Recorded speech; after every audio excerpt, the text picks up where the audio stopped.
Cette vidéo aurait pu commencer par on s'était dit rendez-vous dans 10 ans. Je serais en face de vous en train de lever mon verre d'eau, j'imagine, à 10 ans d'entrepreneuriat. Ça se passerait dans une magnifique salle entre Genève et Lausanne. Mais aujourd'hui, la situation est tout autre. Je suis à des milliers de kilomètres, à Santiago de Chile exactement. Et je tenais à faire cette petite vidéo pour vous remercier. Je veux commencer par remercier celles et ceux qui ont été clients, ceux qui le sont encore, ceux qui m'ont recommandé, challengé, écouté, donné un conseil, ceux qui m'ont ouvert leur carnet d'adresses et qui m'ont fait confiance depuis tout ce temps-là. Et j'aimerais aussi remercier, et j'ai aussi beaucoup de gratitude pour celles et ceux qui ne sont plus sur ce chemin-là, celles et ceux qui ne sont plus les clients, ne sont plus les partenaires, parce que je pense que dans toute évolution, il faut avoir aussi des collaborations qui s'arrêtent pour que d'autres puissent commencer. En 10 ans, évidemment, il s'est passé énormément de choses et je vais essayer d'être court. Je voulais vous parler de toutes ces réussites, avant tout ces entreprises sauvées, ces entreprises dont le gérant ou la gérante a retrouvé de la clarté, s'est réconcilié en interne avec ses collaborateurs ou même ses proches pour certains. Et les féliciter aussi d'avoir fait tous ces milliers, voire ces millions de chiffres d'affaires, indirectement aussi grâce à des conseils qu'on a pu leur donner, mais le mérite évidemment leur revient. Il y a aussi eu des magnifiques interventions à l'EHL ou au Musée Olympique lors de conférences. Et aujourd'hui, une entreprise avec une équipe internationale répartie aux 4 coins de la planète. Et ça, c'est sûrement une des plus belles réussites de ces dernières années, depuis le départ qu'on a fait de la Suisse. Puis il y a eu l'envers du décor. Une faillite, des redressements, des mauvaises associations, des escrocs, des mauvais payeurs, ça fait partie de la vie de l'entrepreneur. Mais aussi des choses un peu plus difficiles sur le plan personnel. La traversée du Covid a été aussi un révélateur pour moi, un moment difficile qui m'a amené jusqu'à l'hôpital et m'a créé ce déclic, cette envie de kiffer, j'ai envie de dire aujourd'hui, la vie à 100% et ne plus s'arrêter sur les obstacles qu'on peut rencontrer. Toutes ces choses-là m'ont permis avant tout de faire un voyage à l'intérieur, que je dis souvent qui est peut-être plus important que le voyage à l'extérieur qu'on s'autorise à faire. Et ça, c'est sûrement l'envers du décor le plus puissant qui a pu m'arriver au cours de ces dernières années. Toutes ces choses-là m'ont permis de faire ce que je vous conseillais de faire depuis des années, me repositionner. Clarifier l'offre, les valeurs, la posture qu'on voulait avoir. S'assurer au final qu'aujourd'hui, ce qui est notre plus grande richesse et notre rareté, est justement d'accompagner peu de personnes. De pouvoir les accompagner tels des gentlemen, à se positionner dans un marché qui les intéresse comme étant premium, pour apporter de la sobriété, de la clarté dans leur business.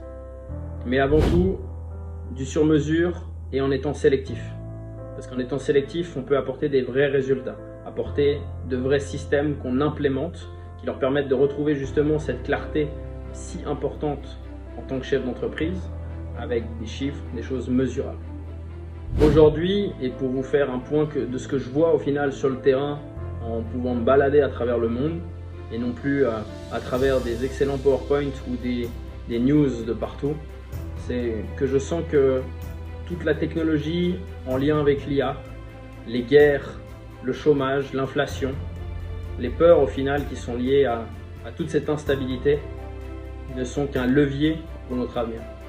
Ce que je ressens en tout cas, c'est que l'instabilité a toujours été là, depuis en tout cas les 10 ans que j'entreprends, et qu'il faut plutôt apprendre à naviguer, à surfer sur cette vague, que d'essayer de la contrer.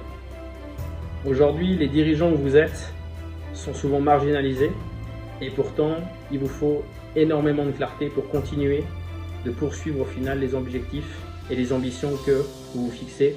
Et aujourd'hui, l'important, c'est de pouvoir vous aider à clarifier vos objectifs pour poursuivre vos ambitions dans cette vague au final qui est de toute manière instable.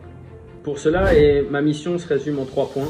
Le premier va être de continuer d'accompagner des couples avec ma compagne depuis 10 ans, de continuer de leur apporter au final un système sur lequel ils peuvent se reposer et avoir un vrai soutien au travers de leur duo à eux. à travers une marque qu'on a appelée DuoSelect.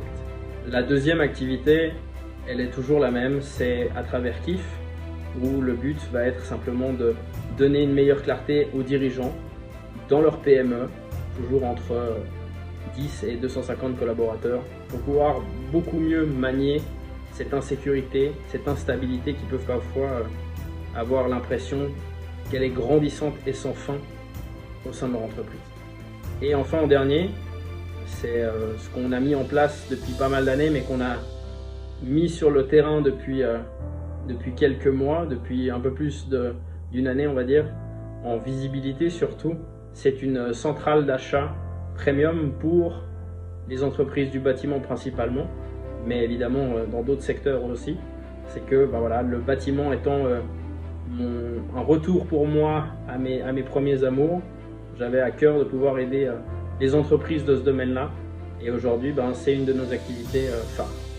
Au-delà des technologies et de ce qu'on va pouvoir apporter comme expérience en 2026, ce qui va énormément changer justement, c'est ce choix d'être rare, de pouvoir accompagner peu de clients, toujours de pouvoir leur apporter cet accompagnement sur mesure et non plus d'être un numéro auprès de ses fournisseurs. Ce qui est sûr en tout cas, c'est que cette montée en gamme, cette obsession qu'on a pour l'implémentation sera à tout niveau, de pouvoir permettre justement à nos clients de se reposer sur des systèmes qui leur offrent énormément de temps et qui leur enlèvent de la charge mentale à chacune de leurs décisions. Et dans cette optique-là, pour fêter nos 10 ans, ce qu'on a envie de proposer aux gens qui ont écrit un bout de leur histoire avec nous, ceux qui l'écrivent encore aujourd'hui, c'est quelque chose de très simple. C'est qu'on se contacte d'ici au 31 décembre, avant le passage à la nouvelle année, et qu'on discute de voir si ça fait du sens, qu'on continue de collaborer ensemble ou pas sur l'année à venir, et de leur proposer de continuer dans la même tarification qu'on a eue cette année en 2025, et de la poursuivre sur 2026. Je voulais vous remercier d'avoir regardé cette vidéo jusqu'au bout. Je vous souhaite évidemment beaucoup de sobriété, beaucoup de premium, beaucoup de clarté pour toutes ces années à venir. J'espère que les 10 ans qui sont à venir seront aussi propices pour vous que pour nous. Et je vous souhaite évidemment des excellentes fêtes de fin d'année, un merveilleux réveillon. Et j'espère vous dire à dans 10 ans, même jour, même heure, même pomme.